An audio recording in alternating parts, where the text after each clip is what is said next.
Kapag tinawag ka ng Diyos, tumugon ka. Huwag ka nang magpapatumpik-tumpik pa. Huwag ka nang magpakipot pa.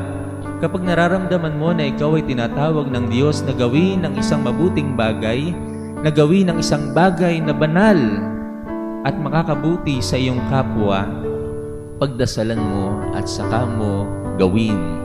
Si Bartimeo, pinatawag po ni Jesus. At ano po ang kanyang ginawa? Iniwan niya ang kanyang balabal. Ang balabal na iyon ay sumisimbolo ng kanyang comfort zones. Ang balabal na iyon ay sumisimbolo ng kanyang natatanging yaman.